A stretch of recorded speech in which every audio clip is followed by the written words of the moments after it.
오늘은 2016년 1월 6일 날 업데이트된 대장암에 대해서 말씀드리겠습니다. 먼저 대장암에 대한 어떤 개괄을 좀 해드리겠습니다. 그러면 우리가 말하는 우리가 대장암 혹은 대장 이렇게 말을 많이 하는데요. 이 대장은 무엇이며 또 대장암은 무엇인지에 대해서 우선 알아보겠습니다. 대장은 음식물이 이제 소장에서 이제 소화 흡수되고 남은 장의 그 내용물들을 담아서 수분을 흡수하여 우리가 말하는 대변을 만드는 장기입니다. 대장균이나 유산균 등 한 100종류 이상의 그 장내 세균이 존재하고 있고, 식물성 섬유의 그 분해라든지 감염 예방작용 등을 주기능으로 하고 있습니다. 보통 우리가 그 대장암은 사람들이 그 말하는 그런 그 대장이 아니고 포괄적으로 맹장에서 시작이 돼서 맹장에서 위로 올라가는 부분을 상행결장이라고 하고요. 이어서 또 옆으로 이렇게 그 구부러져 있는 부분을 횡행결장이라고 하고, 그리고 또 아래로 향한 부분을 하행결장, 그래서 맹장과 결장, 그 다음에 밑으로 내려가면 S자 모양으로 이렇게 구부러져 있어서 S상, S 모양의 결장 이렇게 부르고요. 또 그 약 15cm 정도의 바로 곧게 내려가는 부분을 우리가 직장 이렇게 부르고요. 마지막으로 그 항문에 그 괄약근이 있는, 괄약근을 조우는 의미죠. 괄약근 이렇게 부르는데요. 이 괄약근이 있는 부분을 항문관이라고 합니다. 그래서 보통 우리가 대장암이라고 그러면 제일 많이 걸리는 결장암과 직장암 그리고 항문암 이런 걸 전부 통틀어서 대장암이라고 합니다. 우리가 대부분 많이 말하는 것은 결장을 보통 그 대장으로 착각하는 부분이 많은데요. 대장은 이렇게 그 맹장, 결장, S상 결장, 직장, 항문 이걸 전부 통틀어서 대장이라고 합니다. 그럼 대장암이란, 이 대장암은 길이가 약 한 2m 정도 됩니다. 소장은 보통 한 8m 정도 되고요. 한 2m 정도 되는 대장 안에 맹장, 결장, 직장, 항문 등이 다 포함되어 있습니다. 그래서 이 대장에 발생하는 암을 우리가 대장암이라고 보통 얘기를 하는데요. 이 논문에 보면 일본 사람들은 또 우리와 약간 달리 결장암보다는 S상 결장이라든지 아래쪽 직장의 암이 많이 생기기 쉽다고 합니다. 이 대장, 그러니까 그 점막 세포에서 발생하는 선종 혹은 샘종이라는 이 양성 폴립의 일부가, 폴립은 용종이라 그러죠. 양성 용종의 일부가 암으로 변해서 발생한 것과 그냥 정상적인 점막에서 직접 발생한 것이 있습니다. 이 점막의 표면에서 보통 그 발병을 한 후에 점차 그 대장의 벽 속으로 깊게 이렇게 그 침륜해 들어가면서 또 진행과 더불어 암이 진행되면서 림프절이나 간이나 폐 등 다른 장기로도 또 전이가 됩니다. 그러면 대장암에 걸리면 어떤 증상이 우리가 생기는지를 또 좀 알아보면요. 이 초기 단계에는 거의 자각 증상이 없습니다. 이 대장암도. 그렇지만은 이게 이제 진행이 되면 뭐 통증이 생긴다거나 뭐 이렇죠. 근데 이제 그 어떤 증상을 본다면 우선 그 혈변, 소위 그 변에 그 피가 묻어 있는 그런 혈변을 본다든지, 여성의 경우 하혈을 한다든지, 또 남녀 공이 설사와 변비가 막 이렇게 계속 반복이 되건, 그 다음에 변 자체가 아주 가늘어집니다. 이제 이런 거는 대충 보면 그 암이 생기면서 이게 그 장의 그 내벽이 좁아지면 자연적 변이 가늘어지겠지요.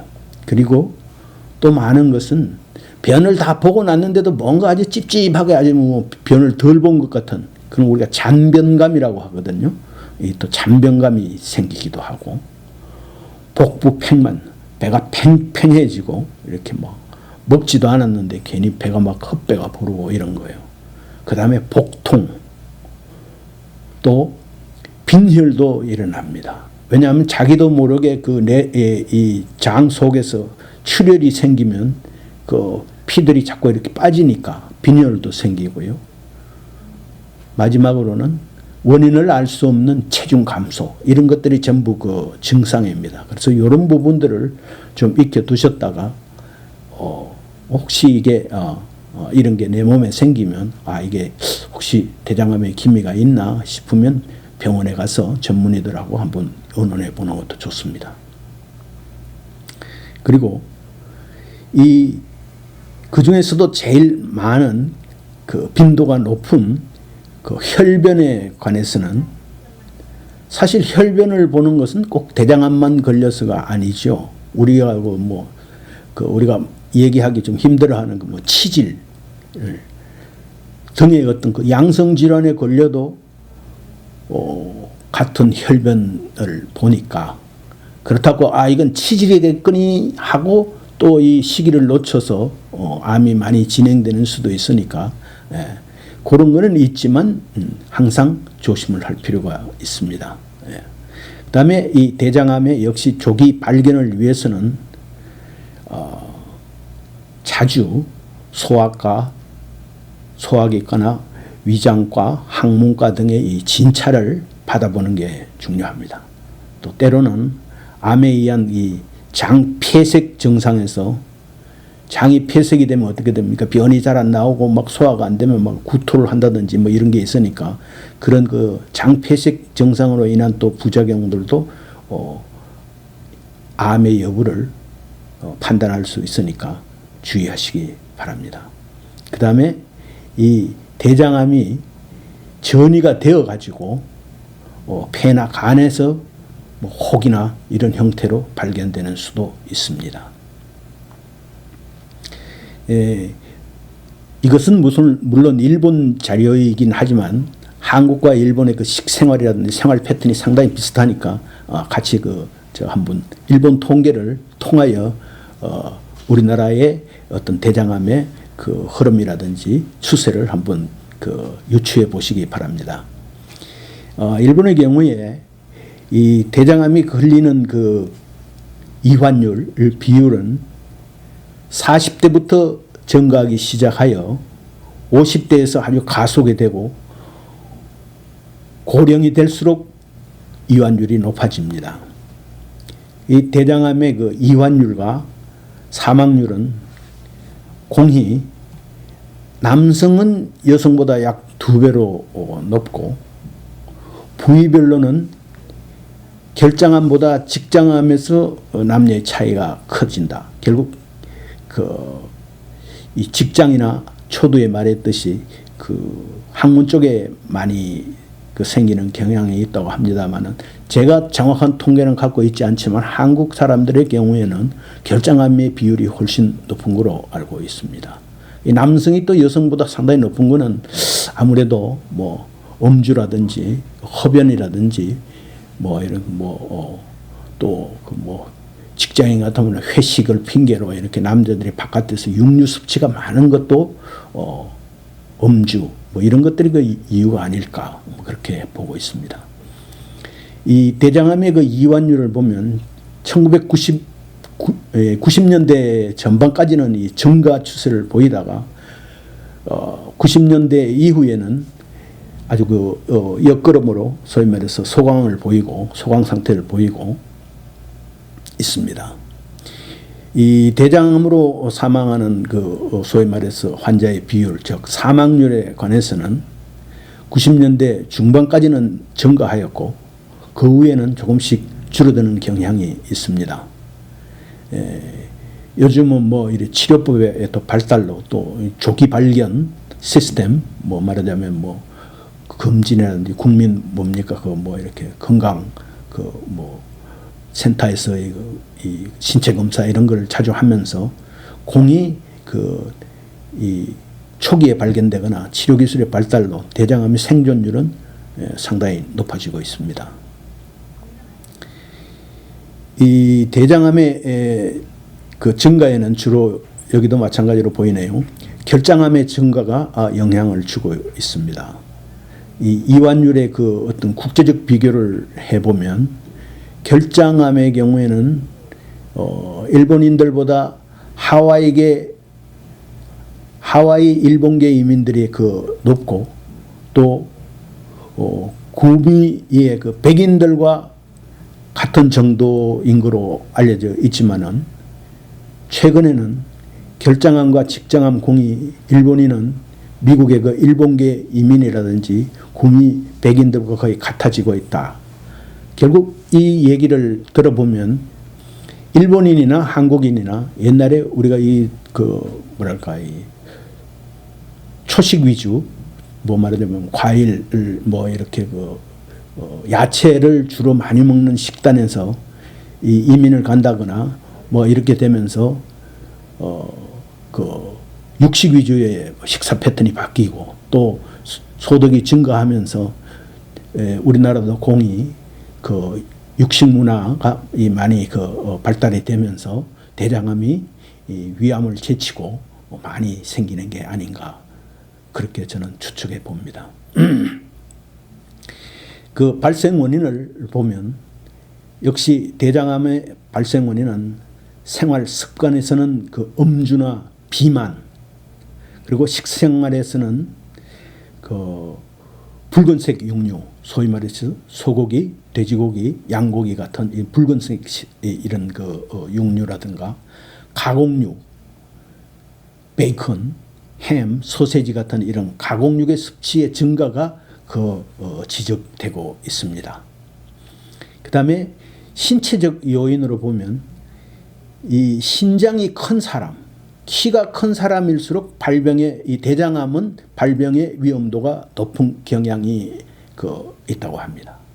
그리고 이제 유전적 요인으로 본다면 직계 그 친족 중에 가족성 대장선종증 혹은 린치 증후군 등이 있는 그런 사람들은 이게 걸릴 그 위험도가 높습니다. 그 다음에는 대장암의 이제 검진을 본다면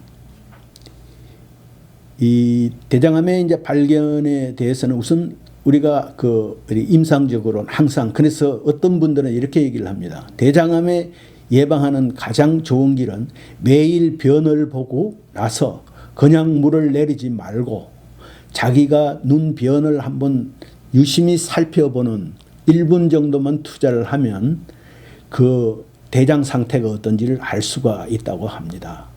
첫째 이렇게 보면 뭐 변에 피가 섞여 있다든지 또 뭐 변의 색깔이 검다든지 이런 것은 그 장내에 출혈이 있을 수 있다는 걸 또 나타낼 수도 있고 아까 분에 말씀드렸다시피 변의 길이가 좀 가늘다든지 뭐 이런 거로만 보아도 자기의 지금 대장의 상태를 알 수 있으니까요. 그런 것들을 평소에 자신이 조금 유의해서 변을 보고 한 30초 내지 한 1분 동안 자세히 자기 변을 보는 것도 아주 좋은 방법이라고 유명 의사가 말씀하고 있습니다. 그 외에 이제 우리가 진짜 검사하는 방법은 이건 이제 기관에서 주로 이제 의료기관에서 하는 건데요. 요즘에서 이제 제일 유명한 게 잠혈 대변 검사입니다. 우리가 요즘 신체 검사 받으러 가면 변을 좀 받으러 오라고 그러는데 조금만 가져가도 요즘은 이제 의학이 발달이 돼서 그 변을 희석시켜 가지고 이렇게 보면 그 안에 소위 말해서 핏기가 있는지 장내에서 피가 흘렀는지 출혈이 됐는지 여부를 알 수 있는 숨어 있는 핏기 그래서 잠혈이라고 하는데 이 대변 검사를 통해서 이걸 하거든요. 이게 아주 그 값도 싸고 또 그 효과가 상당히 좋다고 합니다. 그 외에 이제 뭐 돈이 좀 있는 사람들은 대장 내시경 검사를 해서 직접 내시경으로 보는 방법이 있죠. 그래서 이것을 그 두 가지 검사법을 조금 더 부연해서 설명을 드리면, 우선 그 대변 그 잠혈 검사는 대장 내에 암이나 용종 등이 있으면 그 대장 내에 출혈을 일으킬 수가 있습니다. 그래서 그 혈액 여부를 이게 검사를 하는 것이기 때문에 값도 싸면서 상당히 그 효과가 있지요. 또 그래서 이게 이제 그 대장 검진의 가장 그 대표적인 검사로 증상이 없는 우리 건강한 사람들로부터 또 대장암의 정밀 검사가 필요한 사람까지 전부 포함해서 가장 유효하고 부담이 적은 검사입니다. 두 번째로 대장 내시경 검사. 뭐 이거는 여러분들도 대충은 그 알고 계시는데, 이 대장을 그 항문을 통해서 이 내시경으로 관찰하는 방법으로 암이나 용종에 대한 진단이 아주 그 진단의 확률이 아주 높은 것이 특징이죠. 문제점은 이 드물게 그 내시경을 이 장 안으로 막 삽입을 하니까 출혈이라든지 장에 그 구멍이 뚫리는 것, 우리는 천공이라고 그러는데요. 이런 천공 등의 출혈이나 천공의 사고가 생길 가능성이 있기 때문에 비교적 그 고도의 기술을 필요로 하며, 이것은 아주 그 뭐랄까 믿을 수 있는 의료기관, 경험이 많은 의사들에게 하는 것이 좋습니다. 그렇지만 이건 또 비용이 비싸기 때문에 아무나 할 수 있는 건 아니고 어느 정도 비용을 지불하고 또 시간도 상당히 좀 내서 또 통증을 견디기 힘들어하는 사람들은 수면 마취를 해서 대장 내시경 검사를 하기 때문에 뭐 비용과 시간이 좀 든다는 그런 또 단점이 있습니다. 이상입니다.